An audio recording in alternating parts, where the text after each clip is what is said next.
Olá, alunos, bem-vindos à nossa aula sobre a arte medieval, a arte renascentista.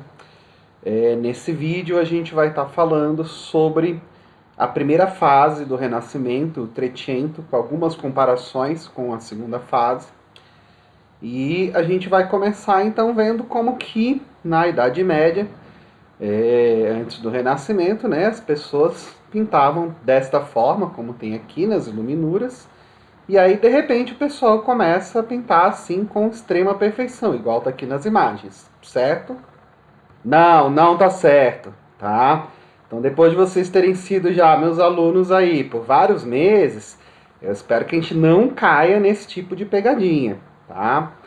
Então, a gente está aqui no nosso vídeo, é um vídeo que vai precisar das imagens, esse aqui não adianta querer transformar em podcast, vai ser extremamente importante as imagens. E especialmente, extremamente importante a gente conseguir relacionar de forma adequada tudo que a gente já tinha visto até agora, né, com o Renascimento. Então não vamos cair nessa coisa aqui que é típica aí de talvez um professor que esteja dando aula no ensino fundamental, porque nem no ensino médio a gente devia cair num simplismo assim grande desses. Essa comparação besta aqui eu inventei inspirado por uma aluna que estava me mostrando as aulas que a irmã dela estava tendo sobre Renascimento. E eu não cheguei a ver em detalhes, mas aparentemente era algo parecido assim que abria a aula, né? Como se o pessoal da Idade Média fosse burro e do nada, misteriosamente, acontece um milagre, surge o Renascimento e as pessoas começam a pintar com perfeição. Primeiro que o Renascimento surge na própria Idade Média, então fazer o contexto, a contraposição Idade Média e Renascimento já não faz sentido, né? Segundo, que se a gente for lembrar, a gente tinha parado a nossa evolução técnica medieval no gótico. Então vamos lembrar que o gótico já tinha aquelas mega catedrais góticas, como a Catedral de Notre Dame, com todas aquelas técnicas de vitrais, todas aquelas técnicas de órgãos incorporados na própria igreja, que fazia o som, ter toda aquela ideia 3D de som, né? O som vinha de locais diferentes, conforme o organista queria. E realmente o gótico, ele tem pinturas, mas não é o ponto mais forte do gótico, né? Isso aqui é uma pintura do gótico. E a gente vai ver então mais como que isso daqui, que é a pintura gótica, vai se transformar o primeiro passo no que seria o chamado proto-renascimento. Então a gente tem aí alguns pintores que são meio fase de transição entre uma coisa e outra. E é óbvio que essa evolução ela vai indo aos poucos. A gente vai tentar aqui demonstrar como que esses pequenos passos foram importantes e foram grandes transformadores. Bem, da arte gótica, espero que vocês lembrem, a gente tem algumas características importantes. As três palavrinhas que resumem o gótico é bom, belo e útil. Bom, pelo fato de ser ligado à Igreja Católica, mostrar a bondade, que seria a questão institucional da Igreja, a gente já tinha visto. Belo, porque precisava ser agradável aos olhos. E útil, porque tinha que ter alguma função prática. Isso fazia muito sentido dentro das esculturas, das construções, da arquitetura. E da pintura talvez um pouco menos. Talvez até tenha sido por isso que a pintura em si foi menos desenvolvida. Mas que características que a gente tem aqui nessa imagem gótica? A gente tem os santos na Santa Ceia, a gente tem ali Jesus, as auréolazinhas na cabeça deles, né, para demonstrar a santidade. Percebam que um deles não tem auréolazinha e é um que tem um demoninho aqui encostado nele. O que significa isso? Quem é esse aqui? Esse aqui é Judas, que vai trair Jesus. Então, no final das contas, aparece aqui já é um quadro, mas é um quadro ensinamento para alguém que não soubesse ler a Bíblia. Chegavam aqui, sentavam em frente ao quadro e contavam toda a história da Santa Ceia, da traição de Jesus e etc. através dessas imagens. Por isso ela era considerada também útil, né? Ela não era simplesmente para embelezar ou para representar, ela tinha uma história aqui sendo contada. A gente vai passar disso aqui, que era o gótico, como aqui, gótico, ou talvez pinturas dentro de igrejas, embora isso aqui não seja o mais comum, né, afrescos góticos, para o proto-renascimento, que é isso daqui. Então, a princípio, a gente olha e fala, nossa, mas tem uma diferença lá muito grande de uma coisa para outra? Em termos técnicos, parece ter pouca coisa de mudança, né? Ainda mais que a qualidade dessa imagem aqui não está tão detalhada, dificilmente a gente vai perceber alguma coisa nesse primeiro ponto, no primeiro passo, talvez de transformação. Esse proto-renascimento, ele já tem aqui uma característica diferente, que é um nome, Pedro Giovanni Cimabue. Esse Pedro Giovanni Cimabue, ele é um pintor dessa transição entre o gótico e o renascimento, né, o tal do proto-renascimento. E só o fato da gente ter um nome de um pintor, só isso já começa a ter um pouco mais de cara de renascimento. Por quê? Porque na época do gótico, a obra é da igreja. A obra é para agradar a Deus. Lembra aquilo que a gente falou na última aula sobre os paradigmas? Então, paradigma é o importante é agradar a Deus. Ponto. Então, se o objetivo é agradar a Deus, não importa o nome da pessoa que fez, não importa o nome dos artistas. Muitas vezes essa obra não era assinada. E a partir daqui a gente já vai ter obra assinada. A gente já tem um nome por trás dela. Só que esse nome, esse tal desse Cimabue, que vai ser bem importante para a transição que vai acontecer, ele tem algumas características que, em termos de obra de arte, complicam um pouquinho a vida dele. Bem, primeiro, né, Maria, Jesus e santos, anjos, algo do tipo. Maria, Jesus e anjos, tá? Qual que é a característica aqui complexa do Cimabue? Diziam as pessoas da época dele, biógrafos dele, que ele era extremamente perfeccionista. E se ele tivesse produzindo alguma obra qualquer, em algum momento da obra dele, e ele percebesse que algo não estava ficando bom, ou alguém aparecesse, criticasse qualquer ponto da obra dele, ou ele se irritava e destruía a obra, ou ele deixava a obra inacabada. Então, muito temperamental, né, vai fazer com que ele tenha diversas, dezenas de obras que, quando a gente vai ver, tem a mesma temática, às vezes são muito parecidas. Até ele conseguir, entre aspas, atingir o que ele considerava ser a perfeição dentro daquela obra. Outra questão complexa desse Cimabue é que muitas das obras dele não foram restauradas. Então a gente tem muitas obras dele que estão nessa situação aqui. Até é difícil da gente conseguir identificar e perceber o que é. E restauração é uma coisa complexa, porque muitas vezes, se não é feita por pessoas especialistas com técnicas realmente evoluídas, de você conseguir descobrir realmente qual é a cor original, qual era a feição original, o tipo de detalhamento, você acaba tendo coisas absurdas que estragam, inclusive, a imagem original. Então o processo de restauração é um processo complexo, é um processo caro, que fez com que a gente tenha muito pouco ainda das obras do Cimabue para a gente poder analisar e comparar. Por que ele é considerado tão importante, então? E aí, olha só como que a presença da mesma temática se mantém, né? Mas ele é considerado muito importante, especialmente por causa do Giotto. Quem que é o Giotto? Conta a história do pessoal da época, que esse Cimabue, que não é um monge, não é um padre, tá? Isso é um fator importante. A gente não sabe, durante o gótico, a porcentagem de pessoas que trabalhavam naquelas obras, nas catedrais e etc., que eram ou não eram do clero. Acredita-se que a maior parte das pessoas que coordenavam e que faziam, pelo menos a estrutura da obra, eram membros da igreja. Não se tem certeza. O Cimabue já deixa entender que talvez pudesse ter mais trabalho contratado naquela época do que a gente imagina. Seja como for, esse Cimabue, que não era um membro do clero, ele era apenas um pintor contratado, um entre tantos os pintores góticos, mas com essa característica, né, de temperamental, de tentar atingir a perfeição e etc. Conta a história que ele estaria andando um dia na cidade, nos arredores da cidade de Pada, e teria encontrado um menino chamado Giotto. E ele fica impressionado porque ele percebe que esse menino, que era filho de pastores, provavelmente filho de servo, ele estava lá no campo fazendo o desenho das ovelhas dele enquanto prestava atenção nas ovelhas para que nenhum animal fosse lá atacar as ovelhas. E ele apenas com um pedaço de carvão num pedaço de pedra estaria fazendo desenhos tão realistas e perfeccionistas das ovelhas que o Cimabue fica espantado.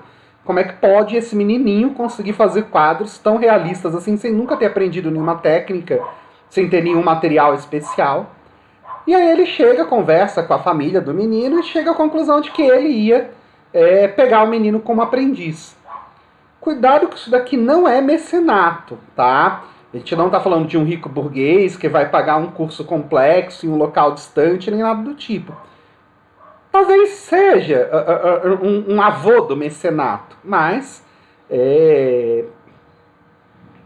não é o mecenato propriamente dito, né? Que o mecenato ele é de um burguês para com o artista, que no caso era de um artista para outro menino que vai se tornar artista. E aí ele ensinando as técnicas para o Giotto vira aprendiz dele, e o Giotto vai começar a tentar fazer pinturas, especialmente seguindo aquilo que o mestre dele estava ensinando, que era Maria com Jesus e os Anjos. E aí quando o Giotto termina a obra dele, né, diz também o pessoal da época que o Cimabue fica tão impressionado com a habilidade do Giotto que olha e fala: essa era a perfeição que eu queria ter conseguido nas minhas obras e nunca conseguia. Passei anos para tentar criar isso aí que você criou e não consegui. E óbvio, né, o Cimabue teria ficado irritado, não destruiu a obra do Giotto, né, porque era perfeita, mas isso teria dado fama suficiente ao Giotto para o próximo passo da história, que foi um tal de Enrico degli Scrovegni era um burguês nessa cidade de Pádua. E esse Enrico, ele tinha um estigma que recaía sobre ele. O pai dele, Reginaldo degli Scrovegni, que tinha sido um dos criadores da riqueza da família, eles eram de burguesia financeira, ou seja, eram lá da nata do pessoal mais rico da cidade de Pádua. O pai dele tinha passado por uma situação extremamente humilhante, que o pai dele aparece na Divina Comédia do Dante como um ser completamente escroto que aparecia no inferno por conta do seu desejo por riqueza e não se preocupar com as pessoas mais pobres. Isso fez com que criasse-se um estigma sobre a família degli Scrovegni, e aí essa família era xingada pelas pessoas, era maltratada, por mais ricos que fossem. Normalmente, quando era algum negócio com essa família, o pessoal já falava: esse daí é interesseiro só por dinheiro, vamos ignorar esse pessoal, porque a gente já conhece da obra do Dante que esse é aquela família de gente que só quer saber dinheiro, aquela família de gente escrota e etc. Bem, e aí o Henrico teve uma ideia. Puxa, ainda somos podres de ricos, né? Tá difícil fazer negócio, mas ainda somos podres de ricos. E se eu fizesse uma coisa diferente que meu pai fez? Meu pai nunca se preocupou muito com arte, e aí a arte veio e derrubou ele e tá atacando a nossa família. E se eu resolvesse pagar pessoas para fazer uma arte que beneficiasse a minha família, ao invés de deixar a arte estar destruindo a minha família? E aí esse Scrovegni chega pro Cimabue, que não aceita, porque o Cimabue só fazia obras para a igreja, mas acaba convencendo o Giotto, o aluno, né, do Cimabue, a fazer para ele a pintura e a decoração da capela da família Scrovegni que eles tinham criado. Então eles tinham criado lá uma capela, essa capela era a princípio específica para a família. Então as pessoas da família chegando de outras cidades, pessoas da família chegando, ou pessoas que trabalhavam para a família chegavam, iam lá, se reuniam nessa capela, tinha ali a missa específica para eles, né? Mas ele resolveu que queria reformar e criar um espaço de arte ali, era um canto, uma espécie de um altar lateral de orações. Chamou o Giotto, falou: tô te pagando, faz aí umas obras falando sobre a Bíblia, vamos fazer porque eu quero que as pessoas vejam que a gente também patrocina a arte, que a gente não é aquele pessoal que só quer saber de dinheiro, mas que a gente está disposto também a patrocinar a arte. Faz uma coisa bonita aí. E o Giotto teria feito isso. E aí, quando os Scrovegni veem aquela fantástica e monumental obra, conjunto de afrescos, eles olham e falam, nossa, uau, isso está mais bonito do que as catedrais góticas. Isso está mais detalhado, está mais perfeito, e está dentro da nossa casa, está dentro da nossa mansão, está dentro da nossa propriedade. Giotto, vamos te pagar de novo, e agora você vai decorar a capela inteirinha, de cabo a rabo. E aí o Giotto vai lá e aproveita, né? Passa ali alguns anos pintando, se não me engano foi de 1305 a 1307, e pinta cada parte da capela da família Scrovegni.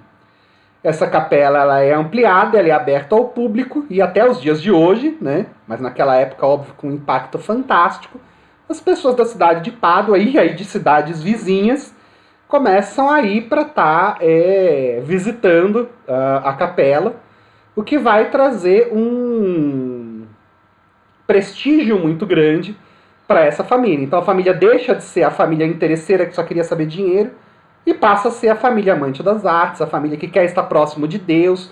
Olha só, essa família pagou uma obra de uma igreja que não é uma catedral gótica, não é gigante como uma catedral gótica, não é fantástica como uma catedral gótica, mas dentro do que dá para se imaginar de uma família, é algo incrivelmente fantástico, maravilhoso. E as pessoas vão lá e a família começa a ter prestígio, a própria igreja, a princípio, aprova aquela obra que está sendo construída, né, porque é uma obra em homenagem a Deus, embora a igreja comece a perceber que tem algumas coisas meio estranhas. Por exemplo, começam a disputar a fama das catedrais góticas com a capela da família Scrovegni. Mas a igreja, talvez por motivos de haver realmente problema nas obras, ou talvez por questão de concorrência, começa a haver problema nessas obras, né? Só para a gente ter uma noção um pouco, nessa parte aqui dessa foto, a gente já está vendo várias obras super famosas do Giotto. Então ali mais à esquerda a gente tem Jesus morto, saindo já da cruz, né, com os anjos ali em cima, que vai virar isso daqui, né? Então essa mesma imagem aqui é aquela imagem lá.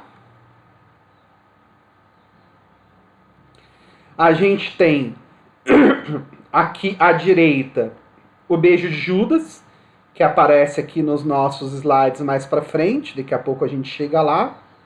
E ali, perto do portal, chegando no altar principal, na imagem central, a gente tem dois quadradinhos meio vermelhos, que é a anunciação, de um lado o anjo e do outro lado Maria, seria Maria sabendo que ia ficar grávida e que Jesus ia nascer. Então o anjo de um lado, Maria do outro, não pertinho como aparece aqui no slide, né? Mas mais ou menos separados ali. E qual que é a situação disso? Bem, primeiro a gente pode ver que essas obras do Giotto, elas continuam com a mesma temática, que é a temática de religião. Então a transformação está acontecendo pouco a pouco. Não começou todo mundo do nada pintando burgueses, ou todo mundo do nada pintando deuses greco-romanos, ou com imagens extremamente desafiadoras à igreja, ou qualquer coisa do tipo. Começou num processo gradual, né? Mas já está sendo pago por uma família burguesa, já está começando a trazer prestígio para a família burguesa. Só que, como eu tinha comentado com vocês, o Giotto ele é um caso à parte. Esse caso da família Scrovegni é um caso meio à parte. Até acontecer a peste negra, em 1347, era um caso característico específico. E aí, depois da peste negra, o pessoal vai olhar e vai falar: opa, esse modelo é o modelo certo. E aí os burgueses começam a seguir, naquelas cidades todas começam a seguir esse modelo, começam a ter vários outros pintores, então que seria tipo um pré-renascimento, né? Alguns já consideram como renascimento Giotto, ele tem muitas características renascentistas mesmo, e outros consideram ele como proto-renascimento, como a transição, né, entre o gótico e o renascimento, justamente porque não tem uma grande mudança das temáticas, embora há muita polêmica envolvendo as imagens, Os quadros dele, como a gente vai ver. As obras no geral, né? Afrescos aqui no caso, e não quadros. Afresco é quando é tipo um quadro pintado direto na parede, tá? Para quem não sabe.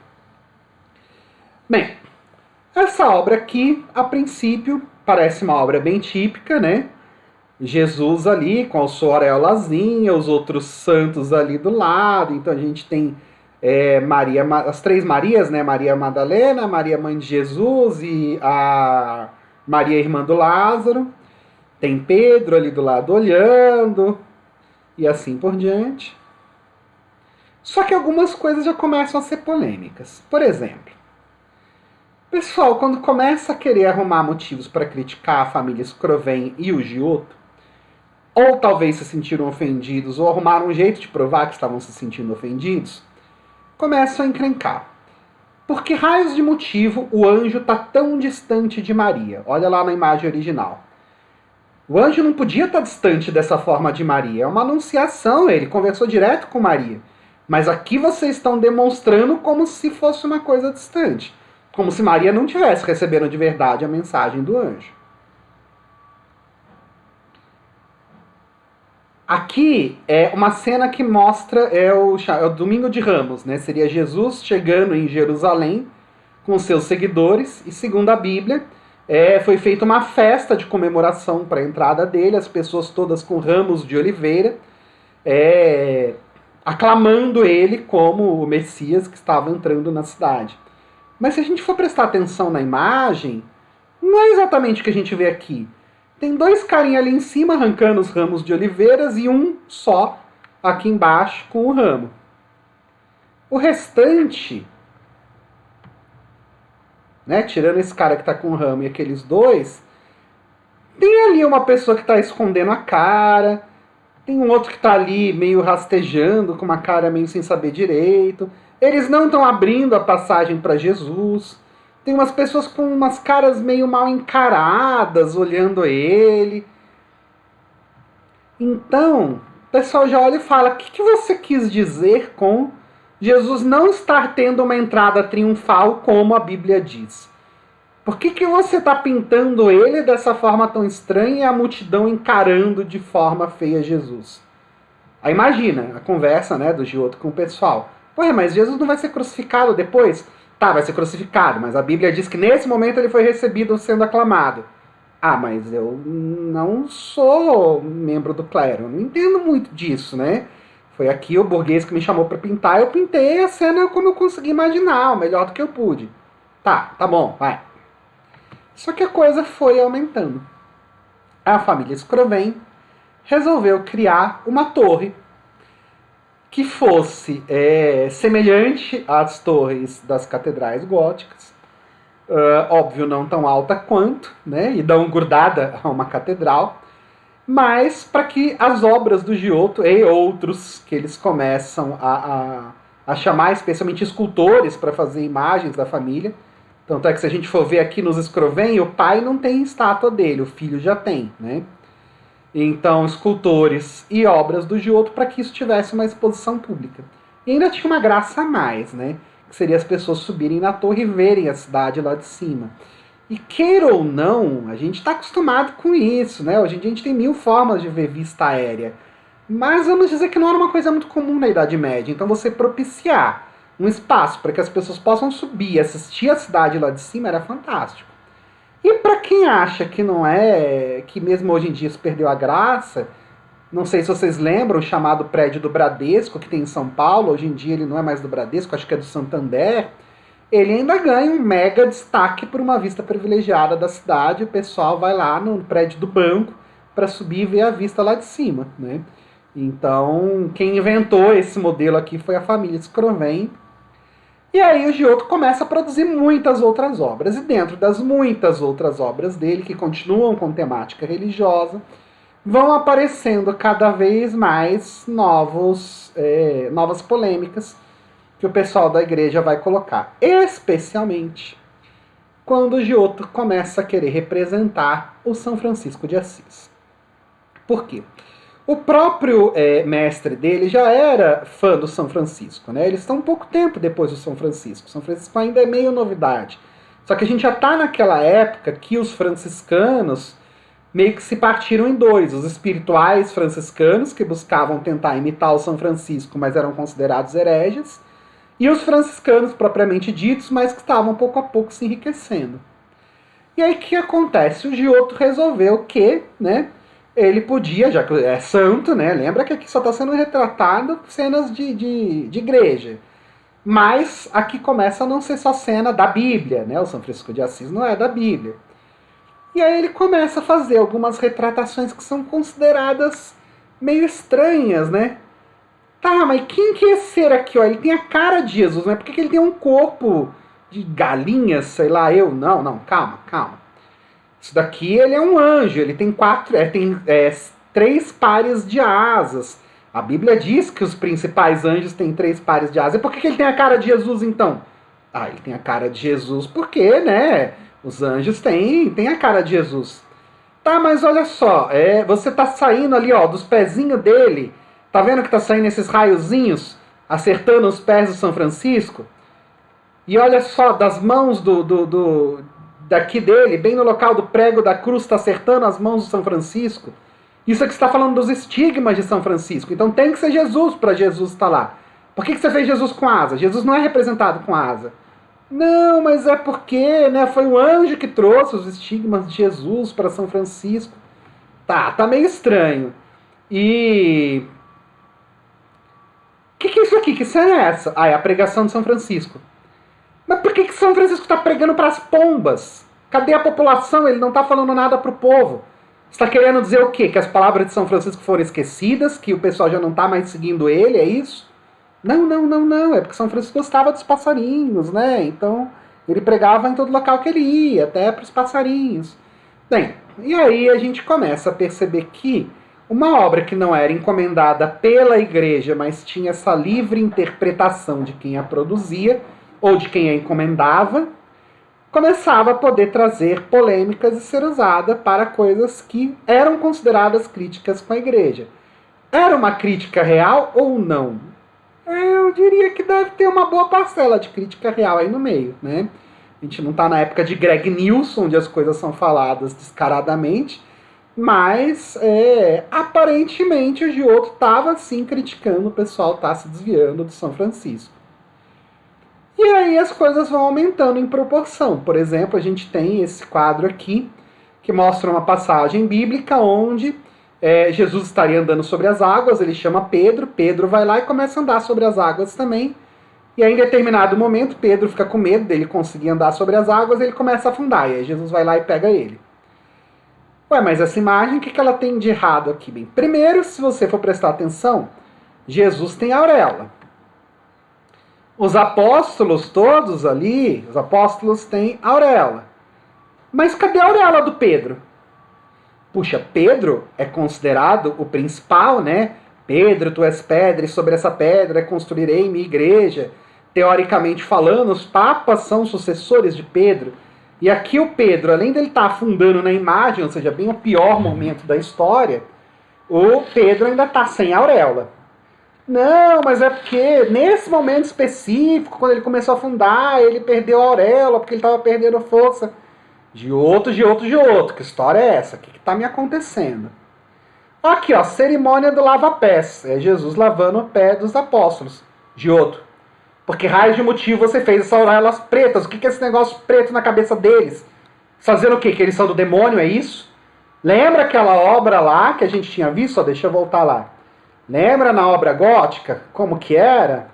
O único que aparecia ali sem auréola igual a de Jesus, sem as auréolazinhas brilhando, era o Judas, que é o traidor. Ainda tem um negócio preto nas costas que simboliza Satanás. Por que raios de motivo você fez aqui Jesus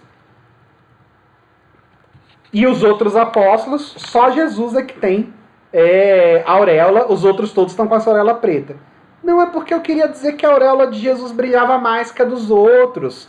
A dos outros não é que ela é preta, é que ela brilha menos. Eu não sabia o jeito, né, de fazer parecer que brilha menos.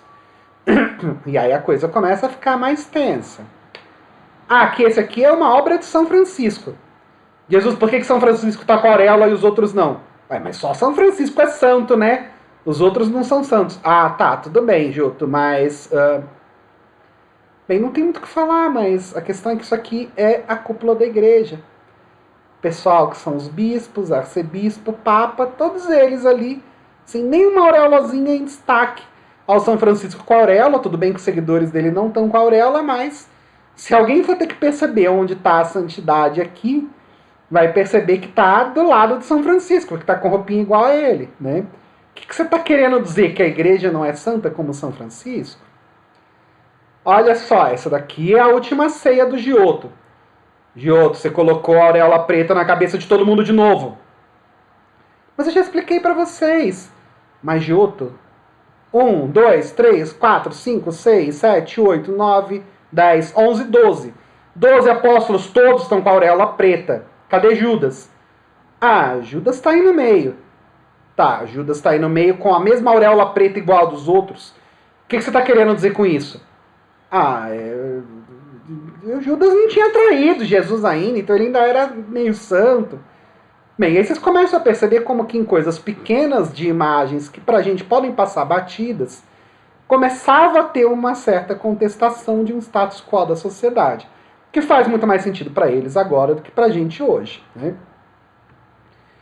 Isso daqui é Giotto pintando a festa que Herodes teria dado para receber a cabeça do São João Batista. Aparece aqui no cantinho, ele recebeu na cabeça numa bandeja, né? Bem, aqui não tem santo nenhum. Não tem santo nenhum, mas se você for parar para prestar atenção, os tipos de roupas, de instrumento musical e tudo mais, é o tipo de, inclusive de construção, né? Talvez não as colininhas greco-romanas aqui, mas tirando esses detalhezinhos mais básicos, o resto, a gente tem características da sociedade da época, da elite da época. Até que ponto isso aqui não é uma crítica também à elite da época? Giotto, agora você foi longe demais.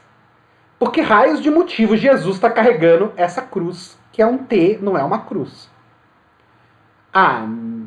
Eu quis mostrar a cruz grande, porque o peso que Jesus carregava era muito grande. Só que a cruz é o símbolo da Igreja Católica. E quando ele cria essa cruz diferente para Jesus carregar, que também é um símbolo do franciscanismo, mas eu não vou nem entrar em detalhes sobre isso aqui, porque eu não peguei imagens a respeito, isso aqui pode ser considerado uma ofensa muito grande e complexa, né? Giotto, o que está acontecendo nessa imagem aqui? A Bíblia fala que Judas foi lá e traiu Jesus dando um beijo, e que é pelo beijo que ele identifica. Tá bom, Giotto, mas esse beijo dele tá meio estranho. Ele parece que vai beijar na boca de Jesus. Tá, mas a Bíblia não fala onde que ele beijou. Tá, não fala onde que ele beijou, mas você não vai mostrar beijando na boca, né? Não, mas ele tá quase, né? Assim, daqui ele só tá olhando no olho de Jesus, ele vai beijar na testa. Giotto, tá começando a ficar feia a coisa pra você. Qual que é o próximo quadro que você fez? Esse. Não, Giotto. Você colocou, eu não acredito. Como assim Jesus tá beijando o Judas? Não, gente, vocês estão olhando errado. Não é Jesus beijando Judas. Aqui é um casal mesmo, é José beijando Maria. José beijando Maria, Virgem Maria. Não, quero dizer. São os pais de Maria. É o Joaquim beijando a Ana, que são os pais de Maria. Eles estão se beijando, eles eram casados, Maria nasceu, eles transavam, eles eram um casal normal, não é igual a Virgem Maria. Mas, Giotto, você tem certeza que você não quis dizer aqui Jesus? Não, claro que não, olha só, a cara dele mais velha, tá mais gordinho que Jesus. Eu sei, Giotto, mas olha a posição. Olha as cores da roupa que você deu pro Judas e que você deu pra Ana aqui. As cores da roupa de Jesus, a posição de cada um deles. Alguém com uma carinha ali atrás olhando, alguém com uma carinha atrás olhando. Tem certeza, Giotto? Claro, vocês estão inventando coisa, gente. Giotto, e essa cena aqui, o que que é? Essa cena aqui, ela é o momento que Jesus, que o Herodes manda matar todas as crianças e Jesus vai fugir para o Egito. Olha só Jesus ali na mão de Maria, eles vão fugir para o Egito. E quem que é aquele cara que tá lá em cima, Giotto? Parece que é Jesus que está mandando matar as crianças. Você está querendo dizer o que com isso? Você está querendo dizer que Deus permitiu essa matança toda, é isso? Que a culpa é de Deus, que a culpa é de Jesus? Não, gente, aquele cara é o Herodes. Giotto tá até com uma coroa de espinhos na cabeça. Gente, vocês não estão entendendo direito. Não é uma coroa de espinho. Olha só, é uma coroa normal. Vocês que estão achando que é de espinho. E por que tá usando as mesmas roupas de Jesus? Mas, gente, é a roupa da época. Todo mundo usava esse tipo de roupa. Bem, no final das contas, vai passando. Mas dá para perceber como que em pequenos detalhes aquelas obras já vão sendo completamente diferentes do que o pessoal estava acostumado na época. Gente, eu vou ter que correr aqui para colocar para carregar, que eu imaginei que fosse durar a minha bateria. Então desculpem a pequena pausa, mas é que se eu não pôr para carregar agora, eu vou ter que regravar tudo isso do comecinho de novo, ainda pôr num vídeo de edição. Pronto, grudei na bateria. Quer dizer que vai dar agora o resto do vídeo aqui para vocês. E aí o que acontece? A gente vai tendo novas obras. Algumas mais claras de crítica, outras menos claras de críticas. Giotto, o que é esse quadro estranho aqui? Você pintou você mesmo. Como assim você está tirando o foco das coisas de Deus para pintar pessoas? Para pintar você? Você está começando a achar o quê? Que as pessoas devem ser o centro do pensamento dos outros? Está querendo criar um antropocentrismo aí, é isso? Tem até seu nome embaixo para o pessoal saber que é você. Era só um teste, gente. Eu tô aprendendo para pintar certas coisas de Deus. Bem, é claro que se a gente for comparar as obras do Giotto com o que vai acontecer no século seguinte, por exemplo, Andrea Mantegna, que é de 1400 e pouco, já deixa de ser o Trecento, a gente vai ter uma transformação absurda em termos de críticas. Então, por exemplo, isso daqui é Jesus morto do Giotto. E o Andrea Mantegna cria esse Jesus morto. Aqui dá para perceber que a situação é extremamente mais às claras do que o Giotto estava fazendo. Não só pensando em termos de características de técnicas, mas olha só, presta atenção aqui. Aqui Jesus tá meio vivinho ali, tá vendo? Com a aureolazinha. Não parece nem tão morto assim. Aqui Jesus tá morto mesmo. Olha só o rosto de Jesus ali. Parece que tá até meio começando a apodrecer já. Olha como tá pálido. Olha como tá sujo de sangue. Tanto Jesus quanto o pano que enrola ele. Esse Jesus morreu. Esse Jesus aqui vai ressuscitar daqui a pouquinho. Esse aqui eu não sei não. Olha ali do lado, Maria.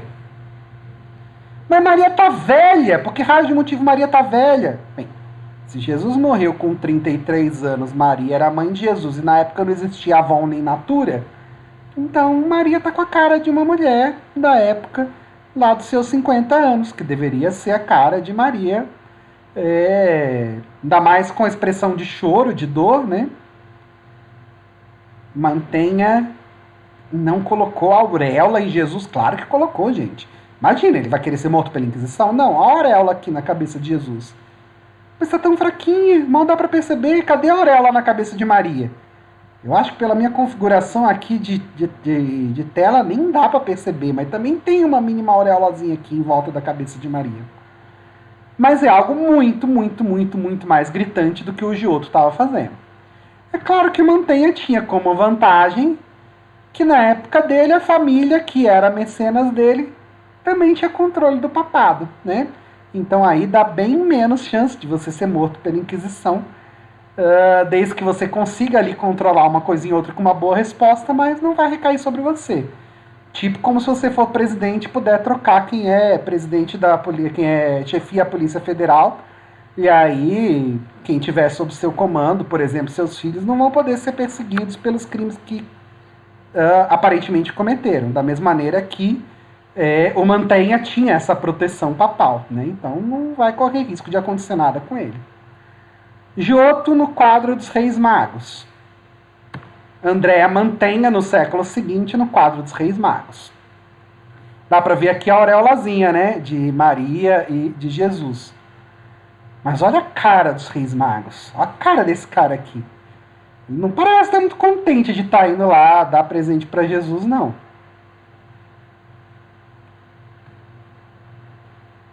Mantenha, você colocou um negro aqui do lado? Pois é, né? O Mantenha ele já é época que o Império Otomano já tinha invadido Constantinopla. Eles já começam a ter mais contatos com outros povos e lembrando que eles estão em guerra, né, com os otomanos. Giotto e Adoração dos Pastores, século seguinte, Andréa Mantenha e Adoração dos Pastores.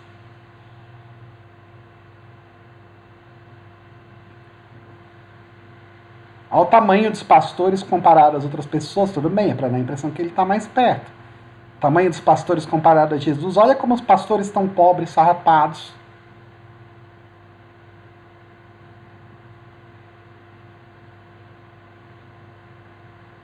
Puxa, e nada do Giotto para comparar com algumas do Mantenha?